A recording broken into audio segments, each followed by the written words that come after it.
बिस्मिल्लाहिर्रहमानिर्रहीम। अस्सलाम वालेकुम डियर स्टूडेंट। आज हम क्लास 9 के जनरल मैथ के एक्सरसाइज नंबर 6.3 का नेक्स्ट क्वेश्चन सॉल्व करेंगे, जो कि कौन सा क्वेश्चन है, क्वेश्चन नंबर 11। ठीक है, लास्ट वीडियो में जो हमने क्वेश्चन सॉल्व किए थे उसमें हमने स्टैंडर्ड फॉर्म को साइंटिफिक नोटेशन में चेंज किया था। अब जो है हमने इसका उलट करना है, यानी कि हमें साइंटिफिक नोटेशन दी हुई है और हमने इसको स्टैंडर्ड फॉर्म में लेकर आना है। ठीक है, स्टैंडर्ड फॉर्म का मतलब है कि आपने पॉइंट को इधर से ख़त्म करना है और 10 की पावर को भी ख़त्म करना है। ठीक है, तो देखें कैसे ख़त्म करेंगे। ये बहुत ही सिंपल है। देखें 2.56 इंटू 10⁸ का मतलब है कि यहाँ पर 8 जीरो लगाने हैं। 1 2 3 4 5 6 7 और 8। ठीक है, 10 की पावर 8 को हमने खोल के देखें। साइंटिफिक नोटेशन का मतलब ये होता है कि बड़ी चीज़ों को छोटा करके बताना। ठीक है, यानी बार बार हम क्वेश्चन में जब साइंटिफिक क्वेश्चन हम सॉल्व करते हैं न्यूमेरिकल, तो हम बार बार बड़ी चीज़ों को नहीं लिख सकते, तो आसानी के लिए छोटा करके लिखते हैं। ठीक है, तो अब देखिए इस पॉइंट को हटाएंगे तो पॉइंट की जगह नीचे क्या आ जाएगा 1, और पॉइंट के बाद 2 डिजिट्स हैं तो उधर कितने ज़ीरो आ जाएंगे, 2 ज़ीरो। ठीक है, अब इनकी कटिंग करते हैं। देखें ये 2 ज़ीरो इन 2 ज़ीरो से कट जाएंगे, तो पीछे हमारे पास यहाँ पर बच गया 256, और जब ये इसके साथ मल्टीप्लाई होगा तो इसके ज़ीरो इसके आगे आ जाएंगे। 1 2 3 4 5 6। ठीक है, 1 2 3 4 5 6। ये तो आपको मैथ की छोटी छोटी ट्रिक्स आपने छोटी क्लासेस में पढ़ी हुई है ना, कि अगर यहाँ पे ये 1 है तो 1 इसके साथ मल्टीप्लाई होकर 256 से आ जाएगा और 0 साथ उसी तरह आ जाते हैं। ठीक है, और ये 1 से डिवाइड हो रहा है तो 1 से डिवाइड होकर वही वैल्यू वापस आ जाती है। ठीक है, इसी तरह देखें ये अगला क्वेश्चन है, क्वेश्चन नंबर 12।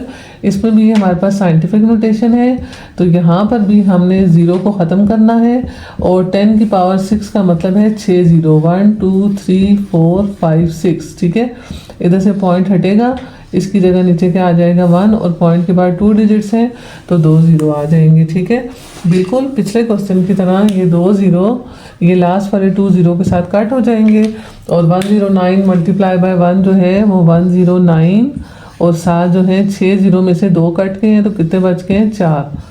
ठीक है, तो ये हमारी स्टैंडर्ड फॉर्म आ गई है। देखिए अगर हम इसको दोबारा चेंज करें तो पॉइंट हमें इधर लगाना पड़ेगा। अभी यहाँ पर है तो 1 2 3 4 5 6, तो ये दोबारा से 1.09 इंटू 10⁻6 बन जाता है। ठीक है, उसके बाद हमारे पास क्वेश्चन नंबर 13 है 3.65। Sorry, question number 13 3.65 into 10⁻⁻4। ठीक है, अभी आपने जो 2 क्वेश्चन किए उनमें 10 की पावर पॉजिटिव थी, यहाँ पर अब 10 की पावर क्या है, नेगेटिव है। ठीक है, तो इसको भी उसी तरह हमने सॉल्व करना है।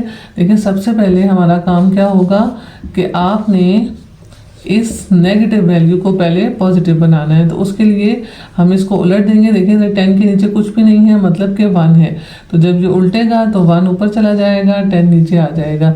ये हमने लास्ट एक्सरसाइज में भी किया था कि अगर हमारे पास किसी एक्सपोनेंट की पावर नेगेटिव हो तो वो तब तक सॉल्व नहीं होती जब तक उसको हम पॉजिटिव ना कर दें, और उसके लिए हम क्या करते हैं, जगह चेंज कर देते हैं। ठीक है, इसी तरह यहाँ से ये पॉइंट हटाएंगे, 1 आ जाएगा, और आगे 2 वैल्यूज़ हैं तो 2 ज़ीरो आ जाएंगे। ठीक है, तो ये आ गया 365 डिवाइडेड बाय 100, और 10⁻4 का मतलब क्या है, 4 ज़ीरो। 1 2 3 4। ठीक है, अब देखें इनको आपस में मल्टीप्लाई करें। 365 1 से मल्टीप्लाई होकर 365, और 100 जो है वो 10,000 से मल्टीप्लाई होगा, तो जो 1 उसी तरह आएगा, 4 ज़ीरो इसके और 2 इसके, तो यहाँ कितने आ जाएंगे, 6 ज़ीरो। 3 4 5 और 6। ठीक है, अब देखिए शॉर्टकट मेथड से इसको डिवाइड करना है आपने।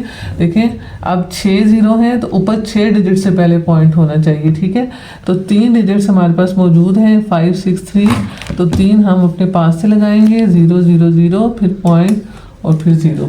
ठीक है, आप इसको दोबारा से रीचेक भी कर सकते हैं कि देखें पॉइंट अगर इधर होगा तो इन दोनों के बीच में 4 डिजिट्स हैं तो 10 की पावर -4 आ जाएगा। ठीक है, उसके बाद क्वेश्चन नंबर 14 है,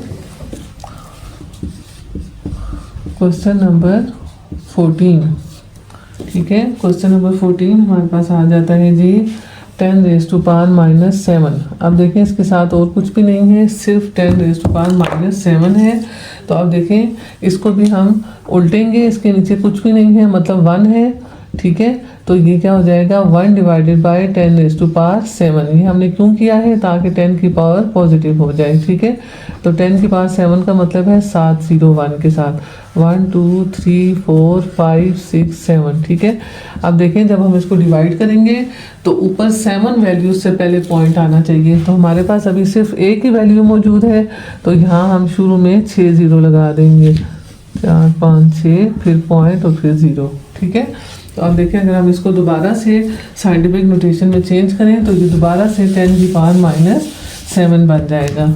ठीक है, उसके बाद क्वेश्चन नंबर 15 है हमारे पास 6.89 इंटू 10 रेज़ टू पावर 2। ठीक है, ये फिर पॉजिटिव पावर के साथ आ गया है। ठीक है, बिल्कुल सेम पिछले क्वेश्चन की तरह करेंगे। देखिए इसका पॉइंट यहाँ से हटेगा तो नीचे क्या आ जाएगा 100, और 10 रेज़ टू पावर 2 का मतलब है 1 के साथ 2 0। तो देखिए ये पूरा 100 पूरे 100 से कट गया, तो यहाँ पर इसका आंसर क्या आ जाएगा 689। ठीक है, अब हमारे पास लास्ट क्वेश्चन है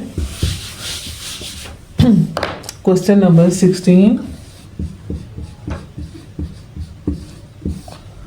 4.73 इंटू 10 रेज़ टू पावर 0। ठीक है, अब देखें यहाँ पर 4.73 10 पावर 0 है, तो 10 की पावर 0 का मतलब क्या होता है 1। ठीक है, अब देखें ये 1 से मल्टीप्लाई होकर 4.73 आ जाएगा। ठीक है, अब अगर मैं पॉइंट हटाती भी हूँ नीचे 100 आएगा, दोबारा से इसको डिवाइड करेंगे तो फिर ये आंसर आ जाता है। ठीक है, तो ये इतना ही सॉल्व होगा। Thank you.